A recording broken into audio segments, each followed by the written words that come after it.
Olá pessoal, Pablo Farias aqui, mais um vídeo com vocês e hoje eu estou com a doutora Yara Morton aqui. Roda a vinheta e eu já volto com vocês.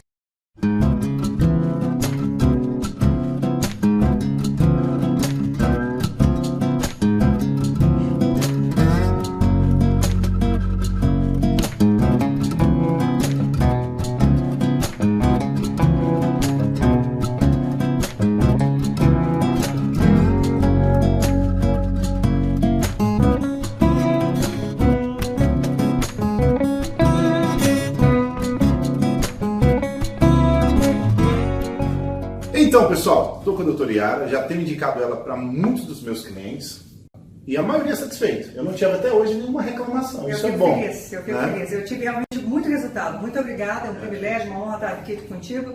E você tem um following muito grande. E o pessoal realmente me escreve e eu fico muito agradecida.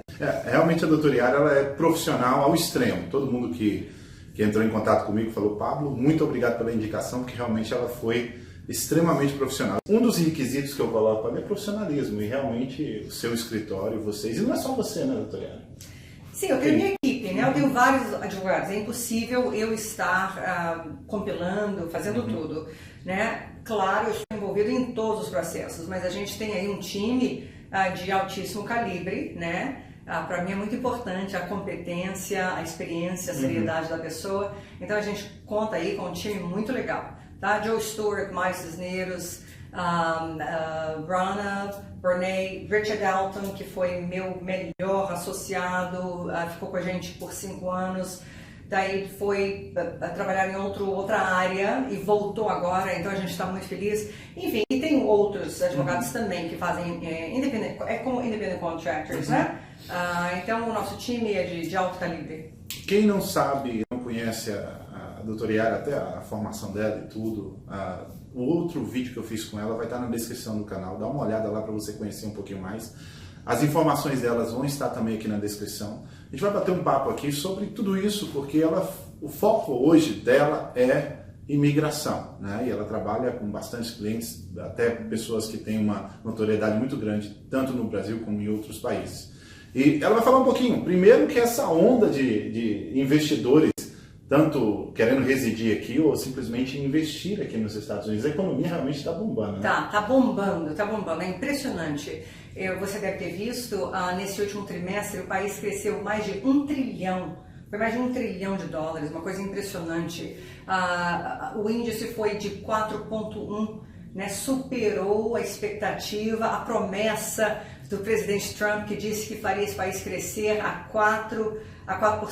Cresceu a 4,1%. E desemprego também está muito baixo. O desemprego está a quase 50-year low. Né? 50 anos atrás, 1969, que tinha o índice que está atualmente. Então, uma coisa assim, incrível, espetacular. Eu vejo isso na Orlando hoje, por exemplo, é um foco para quem tem família, morar. Exato. Eu vendo bastante imóveis aqui. E tem uma parte de Orlando que chama Horizon West. Esse local é o terceiro dos Estados Unidos em crescimento e o número 1 da Flórida. Aí você vê placa para todo lado de procura-se empregados. Né? Realmente isso é uma realidade que aqui a gente vê muito. E como que as pessoas têm vindo para cá hoje, doutora Yara? Excelente esse ponto aí que você cobriu, Pablo. A economia está tão boa e tudo está tão bem que o crescimento na área de construção, por exemplo, é imenso em Orlando, em Miami e outras cidades dos Estados Unidos. Mas vamos focar aqui na nossa área, né? Orlando, Miami. By the way, a gente está aqui no novo escritório da Yara Morton, aqui em Orlando, 7380 West Sidlake Road, Suite 500. Então, perto dos restaurantes ali, quem conhece aqueles restaurantes todos na Sun Lake, a gente está aqui naquele prédio de vidro grande que tem. Com desemprego baixíssimo, né? A necessidade de mão de obra, Pablo, especialmente na área de construção, é impressionante. Né? Pedreiros, carpinteiros, eletricistas, bombeiros, especialistas em ar-condicionado, a carência é imensa. Isto leva a uma necessidade, uma coisa muito boa para nós, né, porque o empregador americano nessa área está necessitado de empregados com essas especialidades, com essas expertises, que não se acham nos Estados Unidos, então a carência é imensa, e a gente voltou a fazer o processo de certificação de trabalho. Legal. Tá? Você quer que eu dê uma pincelada? Sim, claro, vamos lá. Bem? Então, como é o processo de certificação de trabalho? Eu já advogo há 19 anos, né? Então, a gente fez tantos desses processos de 2001 até 2010. Daí, depois da recessão de 2008, né, ficou muito difícil, não era, a fila era imensa, aí o desemprego era alto e o país em recessão, então eu nem quis. Quando ela fala certificação de trabalho, é aquele visto que todo mundo fala, meu Deus, o cara tem uma empresa aí, será que ele não pode me dar o green card, não, por ter uma empresa e me contratar aí, não? Ela vai dissertar um pouquinho mais sobre isso. Exato. Então, processo de certificação de trabalho, você não está obtendo um visto, você está indo atrás do green card. Tá? Você tem que estar absolutamente legal no país. Você tem que ter um empregador devidamente qualificado, tá? Uma companhia que é totalmente qualificada. O que é qualificado? O regulamento diz ability to pay wages, habilidade de pagar os salários, tá? Então esse é o teste número 1. Se o seu advogado é experiente, competente, a primeira coisa que ele tem que estar fazendo é averiguar a declaração de renda daquela companhia que deveria existir um mínimo de 2 anos, tá? E o líquido daquele, a receita líquida daquela companhia, Pablo, tem que ser igual ou maior ao salário sendo oferecido ao empregador, tá? Ao empregado, desculpa. Então, quem determina o salário? Não é você, não é o empregador, não é a doutora Yara. Quem determina é o Ministério de Trabalho do estado em questão, onde está existindo, né, aquela oferta de trabalho por essa empresa devidamente qualificada. Tem aparecido muitas pessoas querendo funcionários com essas... Sim, a necessidade é imensa justamente de pessoas no que a gente chama de trade area, né? Carpinteiro, eletricista, bombeiro, especialista em ar-condicionado. A carência é imensa, porque o crescimento é imenso em várias cidades, né? Miami, Orlando e outras no país, enfim. Mas, geralmente, essas posições, esses cargos, exigem 2 anos de experiência. Você vai ter que comprovar, sim, 2 anos de experiência. Geralmente, como que você comprova? Com uma carta de um empregador, tá? Então, você não pode ter adquirido essa experiência aqui dentro dos Estados Unidos, a não ser que você esteja aqui dentro dos Estados Unidos com algum processo, com algum visto, desculpa, que lhe permita ter autorização de trabalho. Então, se você está ilegal, tá? Se você está ilegal, você só pode fazer esse processo se você tem um pai ou mãe americano. Aí eu já estou abrindo um leque imenso de outra coisa. É melhor que se a pessoa se encaixa nessa... A maioria das pessoas que me seguem hoje, e eu vejo isso pelas pessoas que entram em contato comigo e o tipo de comentário que fazem nos vídeos, são pessoas que vivem no Brasil e querem vir para cá. Maravilha. Então tá. Então, porque eu não vou... Se alguém está ilegal, tá? E tem pai ou mãe americano e tem... tem experiência nessa área, por exemplo, e tem um empregador, entre em contato com a gente tem que fazer uma análise específica, porque aí você precisa de um perdão, essa coisa toda é bem complexa. Agora, em geral, se você está no Brasil, tem essa experiência adequada, tá? Tem um empregador americano devidamente qualificado, uma companhia devidamente estabelecida, com a declaração de renda, com a receita adequada, né? E se existe uma conciliação perfeita entre a experiência, as credenciais deste brasileiro, né? E a necessidade do empregador, maravilha. Aí como é que é o processo? Bem rápido, porque é um processo longo.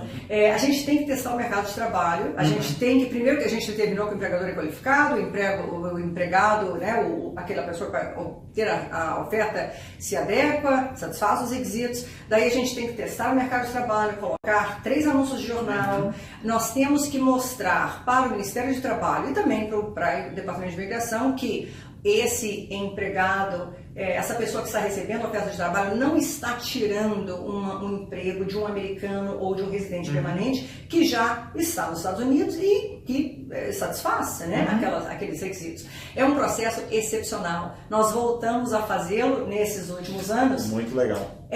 Pablo, a economia começou a ficar boa nos últimos 2 anos do presidente Obama, da presidência Obama, tá? E desde que o presidente Trump veio, goste ou não dele, uma pessoa controversa, mas a economia está bombando e o país está indo muito bem. Ele é um bom administrador. Então, voltou a ser atraente esta opção, tá? E é o que a gente chama de Labor Certification, ou certificação de trabalho.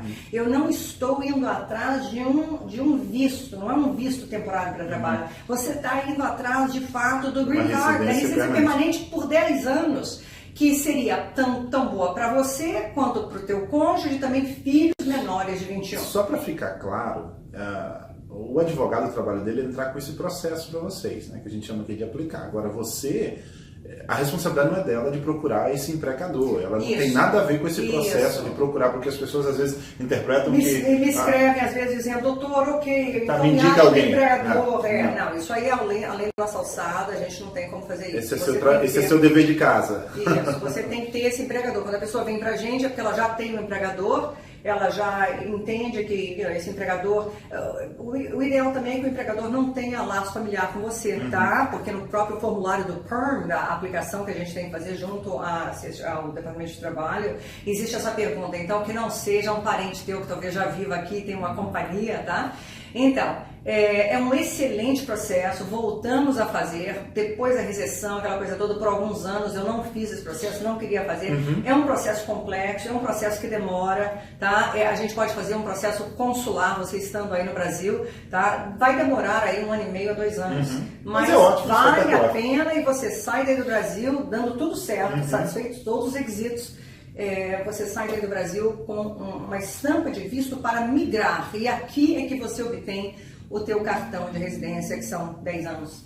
Uma pergunta, porque independente de um novo presidente ter ganhado agora no Brasil, as pessoas estão bem otimistas quanto à economia do Brasil, muitos ainda querem viver aqui nos Estados Unidos. Certo. E tem parentes, familiares, pessoas que são cidadãos americanos, que têm documentação aqui, alguns têm até green card.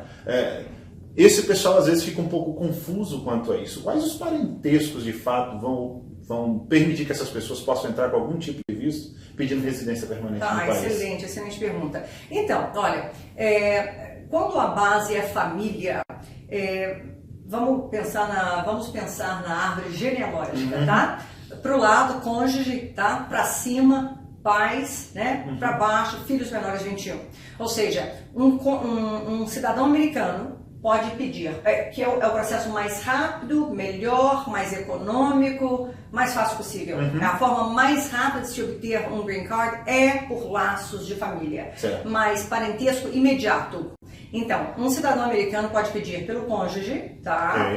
Ou pelos pais, tá? Um cidadão americano pode pedir pelos pais. Se o cidadão americano está aqui, os pais estão no Brasil, um processo consular, tá? É justo a categoria que Mr. Trump, presidente Trump, quer eliminar, com todo o respeito às pessoas de terceira idade, tá? Mas é porque a preocupação é essa, que esse americano está trazendo pais que talvez tem, geralmente essa pessoa vai ter mais de 21, ou pode ser um cidadão americano que agora está com 50 anos, então os pais dela devem estar aí na fase dos 70, e na preocupação deles, eles querem eliminar, por quê? É trazer pais que já estão entrando, né, naquela terceira fase, né?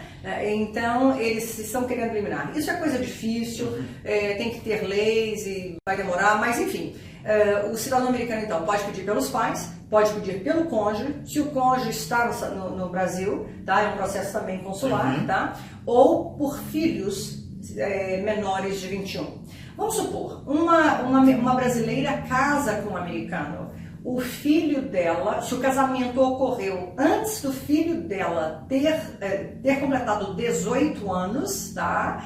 E o filho está no Brasil, esse padrasto, né? Esse cônjuge americano, que vai ser, obviamente, o padrasto da criança, pode pedir em favor dos filhos, né, tá? Desde que o casamento tenha ocorrido antes dos 18 anos. E se a criança estiver no Brasil. Outra coisa, só para cobrir tudo, se os pais, lembra que eu dei exemplo de pais, a terceira idade, aquela coisa toda, se os pais estão aqui nos Estados Unidos e já caíram na ilegalidade, no problem. Aquele cônjuge, aquele filho americano que se tornou cidadão, que seja 40, 50, 60 anos, e os pais estão aqui nos Estados Unidos, já caíram na ilegalidade, desde que tenham entrado com visto e caíram na ilegalidade, aquele cidadão americano pode peticionar em favor dos pais, tá? É um processo excelente, às vezes não tem nem entrevista, porque é com base no laço familiar. Irmãos, muitos perguntam. Esquece. Não vamos nem entrar lá. Muita gente me liga, me escreve perguntando sobre irmãos e olha, não vamos nem falar sobre isso. Demora mais de 15 anos. A verdade é que, se você olha a tabela, você pensa, demora 15 anos. Demora, na verdade, mais de 20 anos. É a 4ª categoria, tá? Então, com base em família, eu não vou... A imigração trabalha por linhas de prioridade. Linhas de prioridade, correto. Então, a ideia é assim... Eles querem manter, claro, essa unificação, é o ato de unificação familiar, tá? Unity Family Act, né? Então, eles têm interesse em manter essa instituição, que é o casamento, né? Então, a prioridade sempre é pelo cônjuge e pelos filhos menores de 21. Porque a ideia é, vamos unir, vamos manter essa família, esse núcleo familiar conjunto, né? Vamos mantê-los juntos, né? Porque é para o bem comum, é o bem da sociedade, né? Agora, quando se trata de um cônjuge, um americano peticionando em favor de um irmão, não é parentesco imediato, ou mesmo... A linha de prioridade cai lá para baixo. Right. E também por isso que eles não querem eles querem eliminar aquela categoria no sentido assim, por que um americano, se tornou, naturalizou com 40, 50, 60, o que for, vai pedir em favor dos pais? Os pais já estão na terceira idade, essa pessoa já é adulta. No entanto, essa permanece uma categoria excepcional. E os pais recebem, vários brasileiros que estão aqui nos Estados Unidos, ilegais, eles tiveram filho nos Estados Unidos, então eles estão naquela ansiedade da criança se tornar, que a criança tem que ter no mínimo 21. Para poder peticionar pelos pais. Aí maravilha, são pais jovens, estão aqui dentro, mesmo que caiam na legalidade. Maravilha, você recebe teu green card de 10 anos. E só para esclarecer esse ponto, quando eu falo 10 anos, não quer dizer que você vai acabou em 10 anos. Exato. Depois de 5 anos você se naturaliza americano, tá bem? É o processo que todo mundo chegou, né? Eu virei cidadão americano assim. Exato. Né? Uma outra coisa é que a maioria dos meus clientes, acredito que 80% a 90%, tem vindo para cá por investimento. Correto. Né? E tem uma linha enorme aí de opções para essas pessoas. Sim. Né? O E2, por exemplo, é o que mais estão fazendo agora, porque muitos são descendentes italianos, descendentes espanhóis. Então, você está falando de investimento. Investimento, vamos colocar aí rapidamente 3 categorias. E2, tá? Que é o que Pablo mencionou, são brasileiros que têm cidadania alternativa, têm passaporte alternativo ao brasileiro e ao português, porque lamentavelmente Brasil e Portugal não são signatários desse tratado de investimento, de comércio com os Estados Unidos, tá? No entanto, existe uma quantidade imensa no Brasil, né, de brasileiros com a descendência italiana, alemã, polonesa, grega, japoneses, então esses espanhóis. Tá lá no meu blog também, pessoal, onde você encontrou informações dos advogados. Lá tem também a lista de países e como é que funciona esse visto aí, mas é muito bom ouvir. Excelente, olha, a maioria que a gente faz são realmente a descendência italiana, tá? Então o que você faz? O ideal é um investimento de no mínimo $100 mil, é o que eu recomendo, tá? 100 a 150 mil dólares você vai investir. Tá? O investimento, a linguagem no regulamento federal é que o investimento não deve ser marginal. O que é marginal? Marginal é algo assim, o suficiente apenas para o sustento da tua família. Eles querem ver que você injetou capital na economia americana e que você criou algum emprego, né? Então, mas não é nada extraordinário, não é nada astronômico, tá? A maioria tem negócios bem simples aqui. Exato. Então, que é a diferença do L, que a gente vai fazer essa distinção daqui a pouquinho. Então, o E2 é excepcional porque, uma vez que você, pode ser uma franchise, tá? Vamos supor que você comprou aí um franchise de um restaurante, do que for, e você pagou aquela taxa, 25, 50 mil dólares ou 75 mil, tem franchises que não é muito mais do que isso, mas enfim, se você mostrar injeção de capital, tá? Que você realmente colocou no mínimo 100 mil, 100, 150 mil dólares, e lembra também que o capital de giro conta, tá? Então, eu não estou dizendo que você vai... Não é simplesmente o investido, né? O capital de giro também. Exato. Então, vamos supor que você gastou mesmo 50, 75, mas você tem lá de capital de giro 75 mil na conta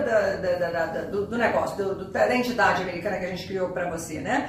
Então, maravilha. O negócio é mostrar que você injetou dinheiro, você comprou estoque, equipamento, você vai prover serviços ou vender produtos, né? Então a gente, no momento, isso é importantíssimo, no momento da entrada do processo, que geralmente é um processo consular também. Você pode até estar aqui, e geralmente todos os clientes estão aqui por algum tempo, né? Geralmente com passaporte brasileiro. Entraram com o B1, que é visitante para negócios, aí montaram o negócio, escolheram, alugaram o local comercial, né?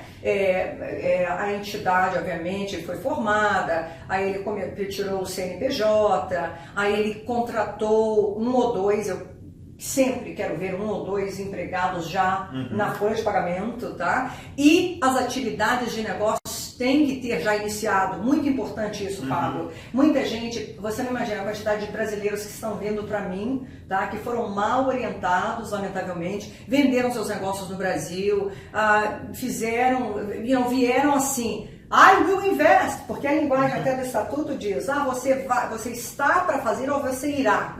Não funciona na prática, tá? Para o E2, especialmente para o L1A, o negócio já está up and running, está ativo, está produtivo, está funcionando, você tem provas de atividades de negócio. Se eu posso deixar uma mensagem bem clara aqui, que é a última coisa que eu quero, e graças a Deus a gente tem um índice altíssimo aí de aprovação. A última coisa, eu tenho muito respeito aos goals, às metas, né?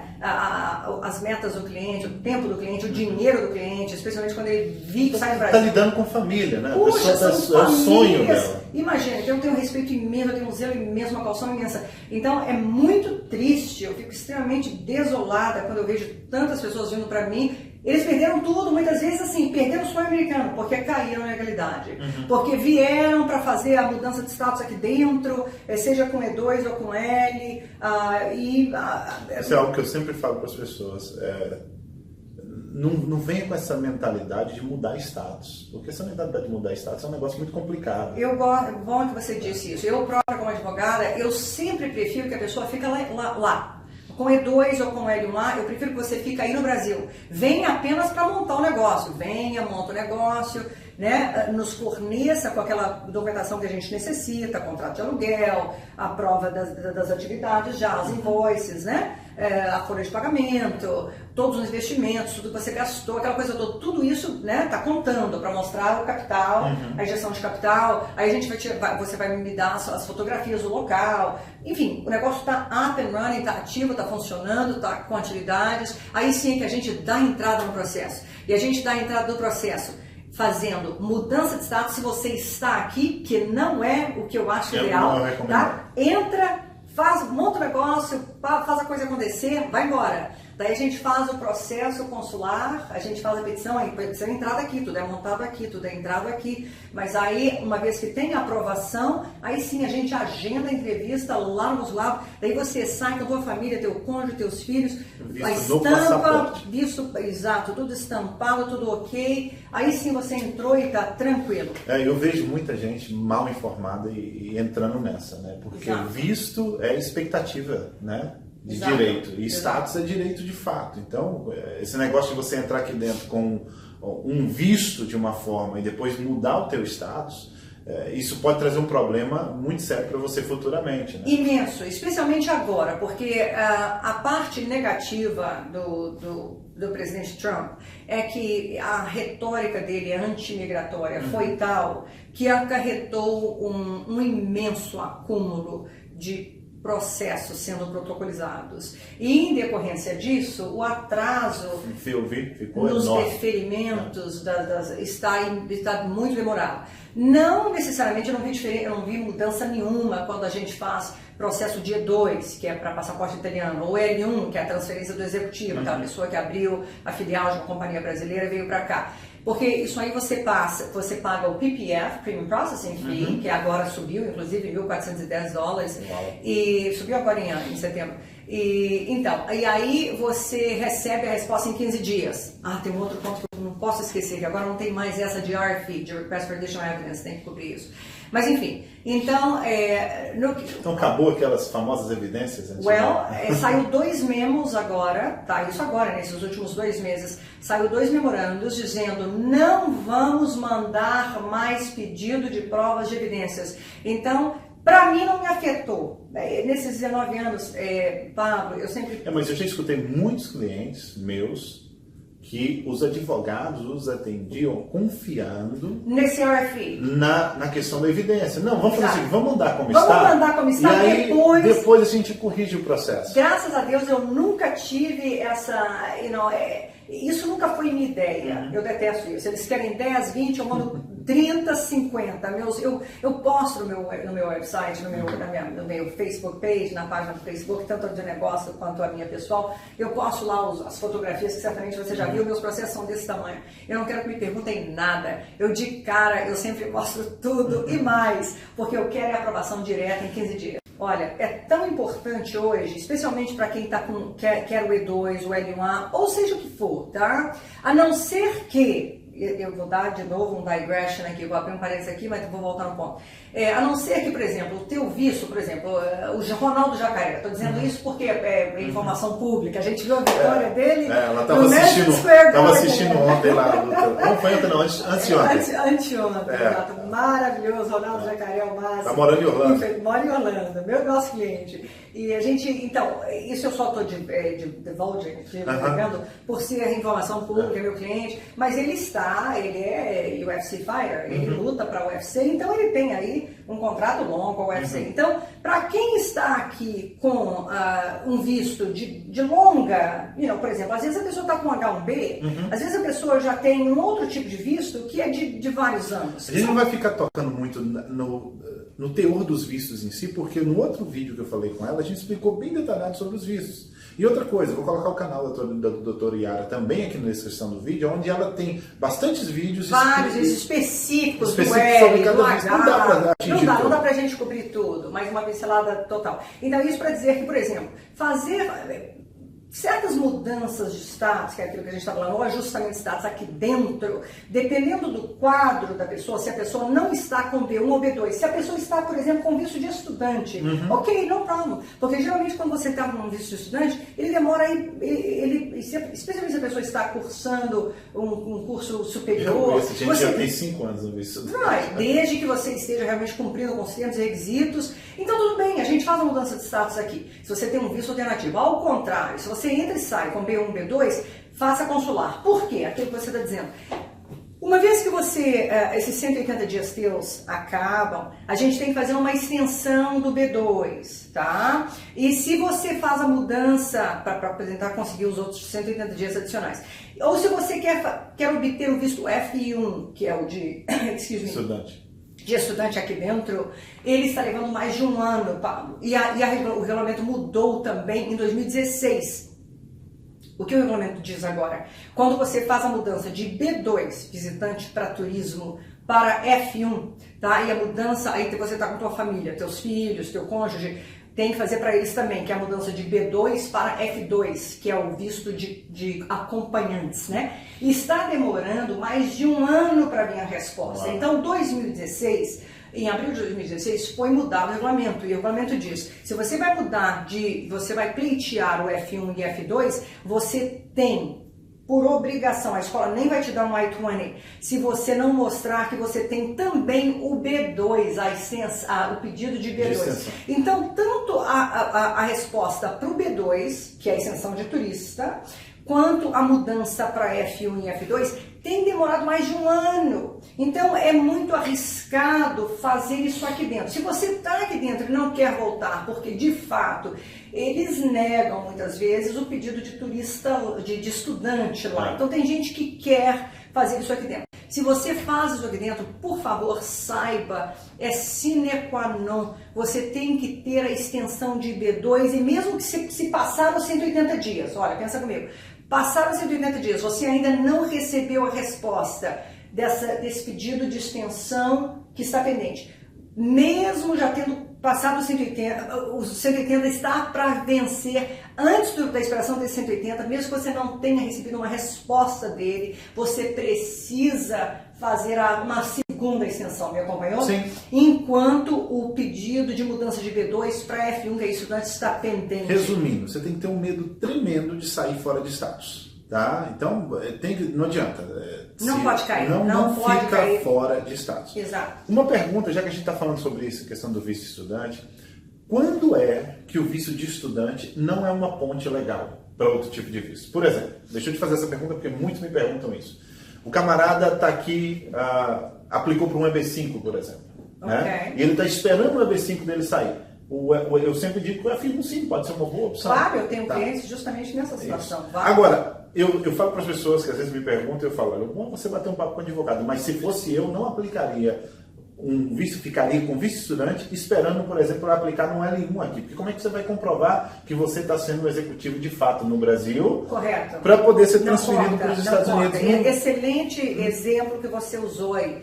O L1 é o seguinte, vamos cobrir o L1. Então, de investimento, a gente tinha falado E2, L1A, que é o melhor, porque é para gerente, executivo, e o EB5. Então, o L1A, você tem que provar que você constitui um quadro societário ou estava no topo da hierarquia, você ocupava uma posição de gerente, de diretoria, você está no topo da hierarquia da Companhia Brasileira e você exercia funções de caráter de gestão, coordenação, supervisão de profissionais, enfim. Você é sine qua non, mostrar que você trabalhou por pelo menos 12 meses dentro dos últimos 3 anos. Se você está aqui há um ano e meio, esse um ano e meio que você está como F1 ou mesmo F2, não conta, você não está trabalhando. É o que eu digo, porque você não pode trabalhar o F1.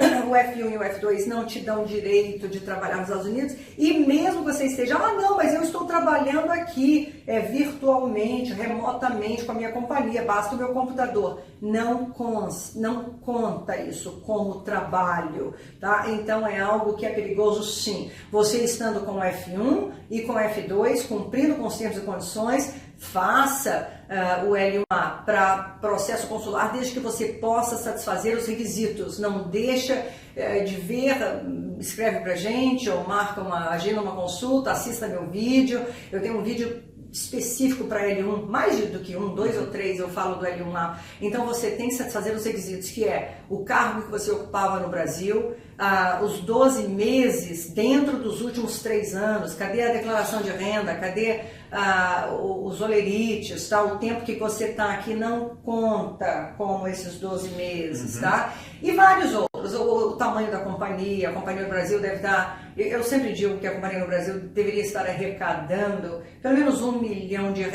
brutos anuais, porque hoje está dando o quê? 250 mil dólares. Né? 250 mil dólares. Isso é relativamente pequeno, porque a gente tem que mostrar que a companhia tem o capital, né, para capitalizar esse branch, enviar esse coligado, filial aqui para exato, para estabelecer essa filial aqui e transferi-lo. E uma vez que a gente estabelece, aí vamos voltar aquelas mesmas coisas que eu falei sobre o E2, a companhia tem que estar ativa, produtiva, contrário ao E2, não necessariamente eu tenho que mostrar 100, 150 mil dólares, é claro que para nós o meu trabalho é bem mais fácil, quanto mais dinheiro eu posso mostrar, quanto maior assim, a injeção de capital e os empregados logo de cara, né, na hora da incepção, da entrada do processo, da impetração do processo, né? Quanto maior a injeção de capital e a criação de empregos, mais fácil o meu trabalho, né? Maior a chance de sucesso que a gente vai ter.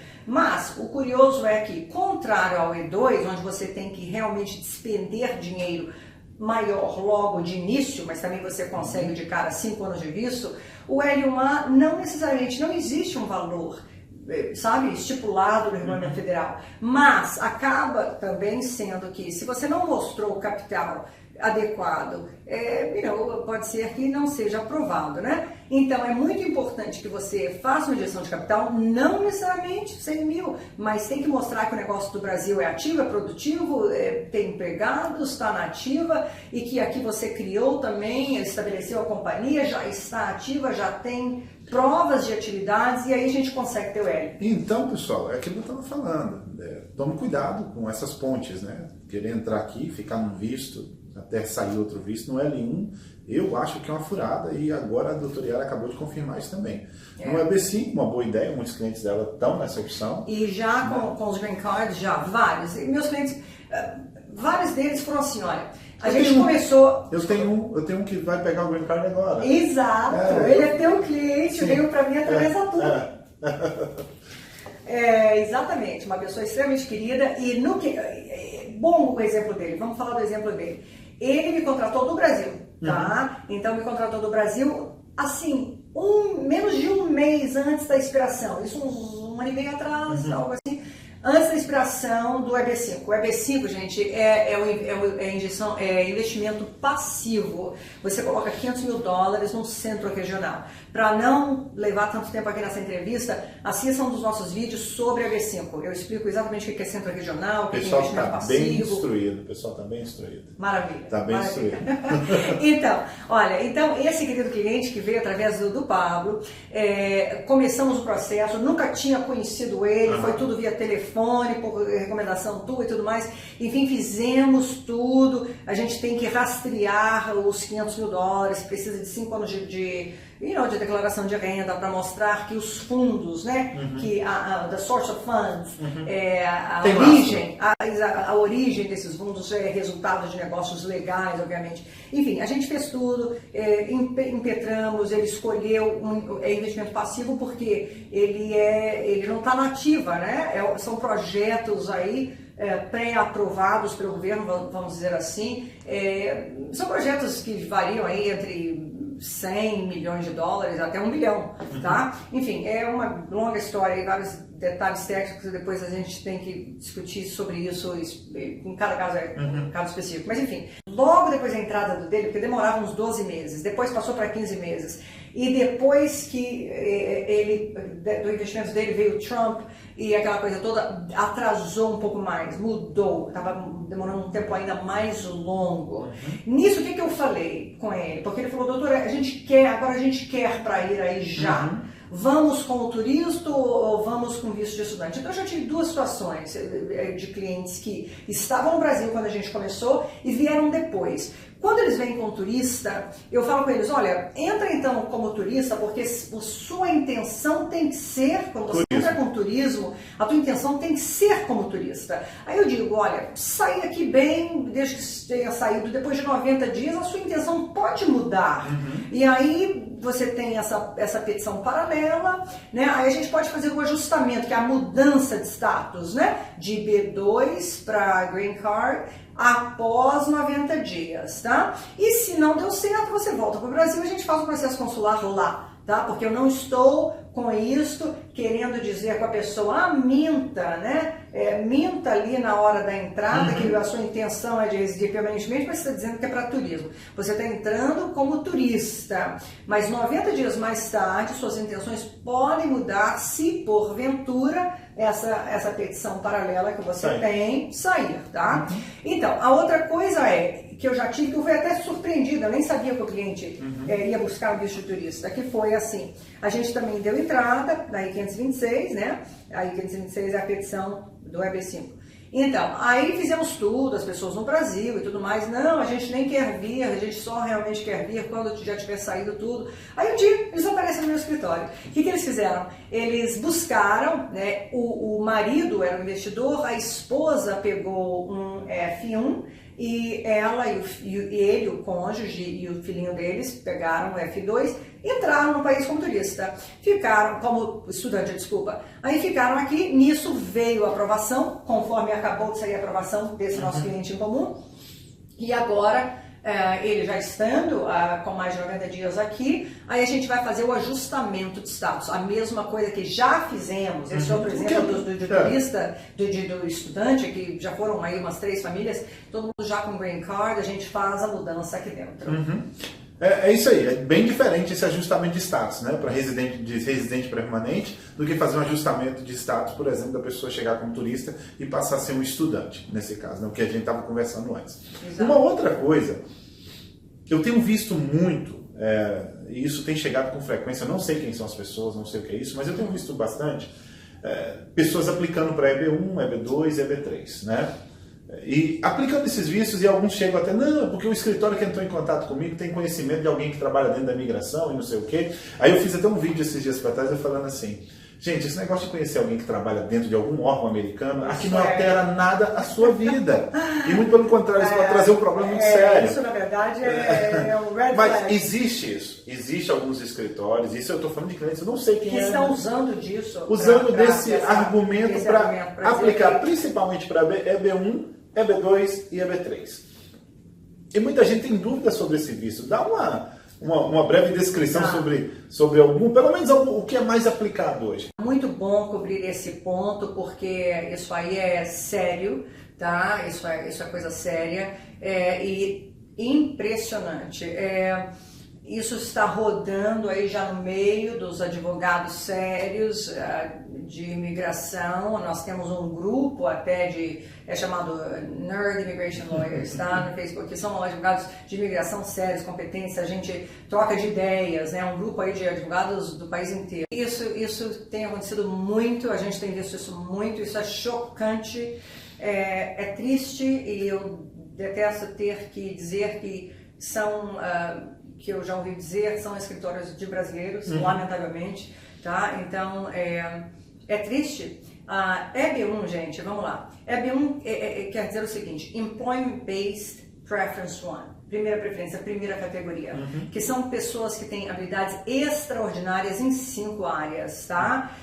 Science, Athletics, ciência, atletismo, arte, empreendedorismo, educação. Tá? E o que é ter habilidades extraordinárias? Você tem notoriedade nacional, internacional, recebimento de prêmios, você tem um acervo de provas, de suas conquistas, de tudo que você até hoje já conquistou na tua área, você se sobressai, você está no apogeu, você está no ápice da tua carreira, você comparados aos seus counterparts, aos seus outros, né, a outras pessoas que competem no mesmo campo, você tem uma distinção, você tem uma singularidade comparado aos outros, tá? Então isso não é fácil não, tá? Então exemplos, bem rapidamente, a gente tinha falado do Ronaldo Jacaré, a área dele é justamente a B1A, tá? É B1, que é justamente talentos extraordinários em atletismo, né? Ele coloca extraordinário nisso. Exato, bicampeão de jiu-jitsu, Strike Force Champion, né? Então, enfim,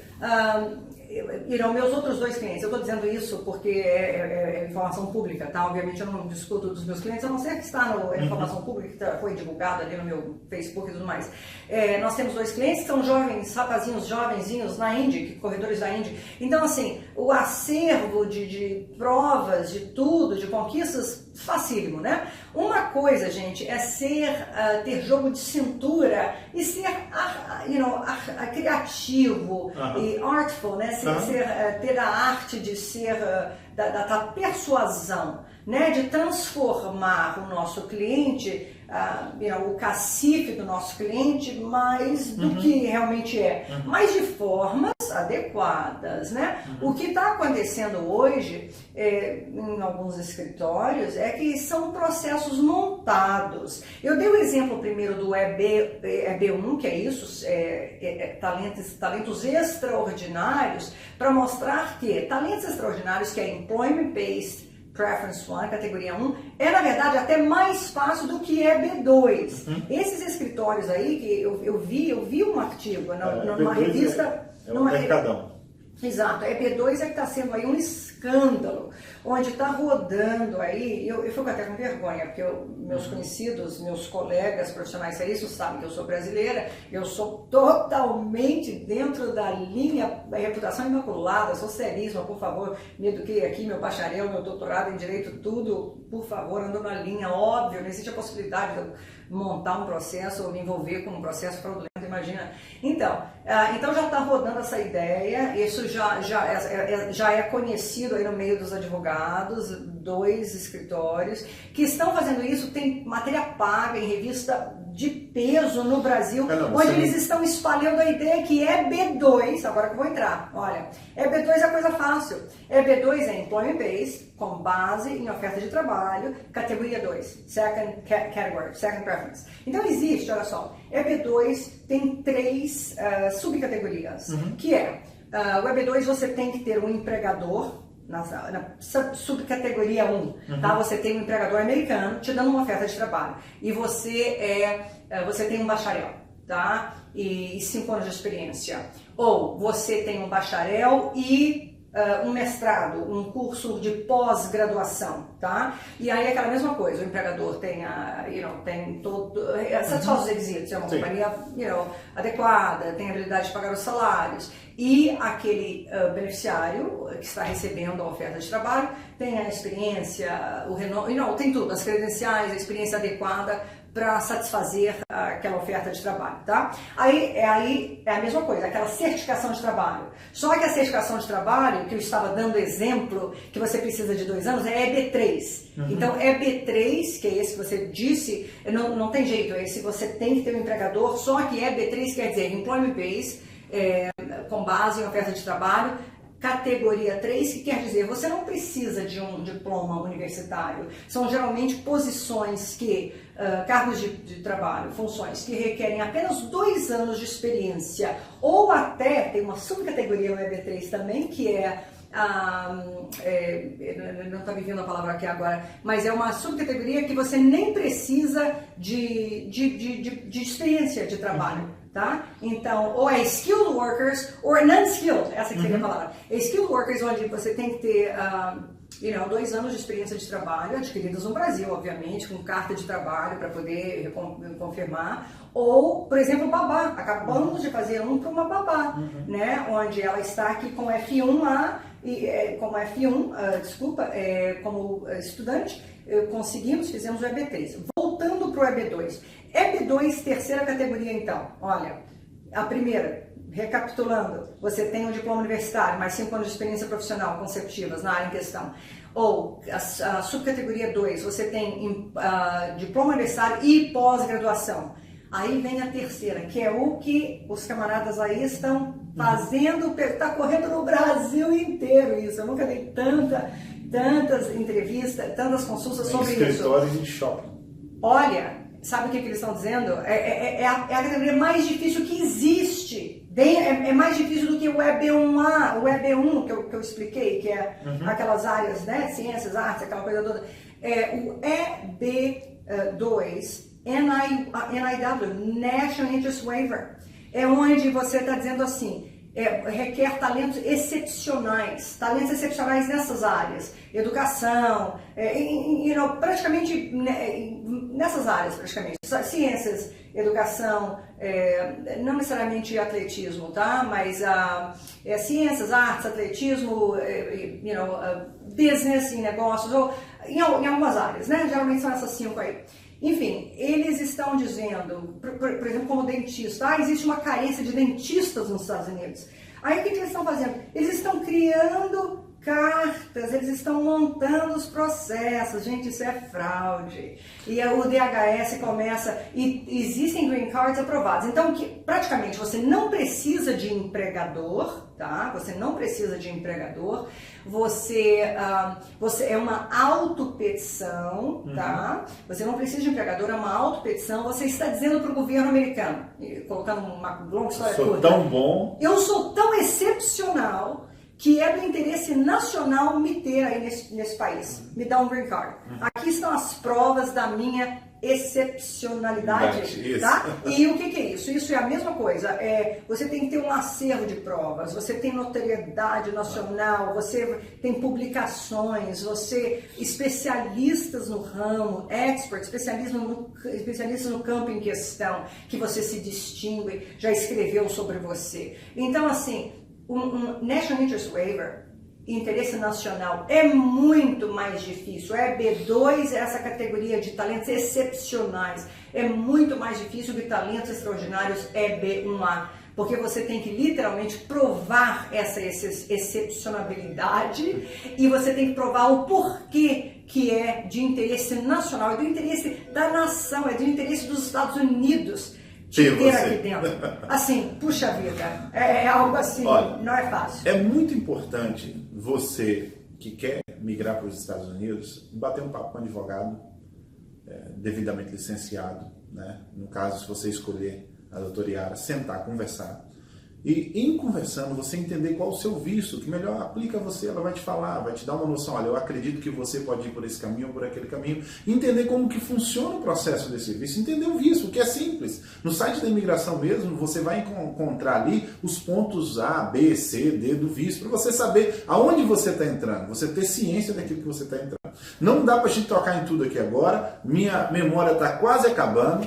Eu gostaria muito de agradecer pelo bate-papo. Não vai ser o único, eu já fiz o primeiro, vamos fazer esse, depois eu vou dar um pulo em maior, quem sabe a gente não faz um terceiro, e assim vai. Muito obrigado pelo bate-papo. Eu que agradeço, é sempre maravilhoso estar aqui no Diego, Pablo. E deixa eu falar uma coisa, que eu acabei de abrimos também um escritório agora em Nova York, tá? 1501 Broadway, bem no coração da Broadway, tá? Temos escritórios então em Miami, que é na 1395 Ripple Avenue, aqui cidade no Orlando, claro, aqui na cidade do Mickey, e também em Nova York, no coração de Nova York. Eu sou advogada licenciada em Nova York desde 2001. E é isso aí. Legal. Muito obrigada, estamos à disposição. Então você também tem o bairro de Nova York. Sim, Flórida, New York, DC, e vou obter o de Massachusetts, que eu já podia ter obtido há muito tempo. Waiting in. É isso aí. Vamos chegar lá. Muito obrigada. Muito obrigado. Eu que agradeço. Tá bom? Tchau, estamos à disposição. Curta o vídeo, se inscreva no canal, as informações dela estão aqui, vai lá também no canal dela, se inscreve lá e começa a seguir. Se inscreve lá. E a representação adequada, a representação competente é o segredo do sucesso. Sorte para vocês todos. Deus abençoe. Tchau, tchau.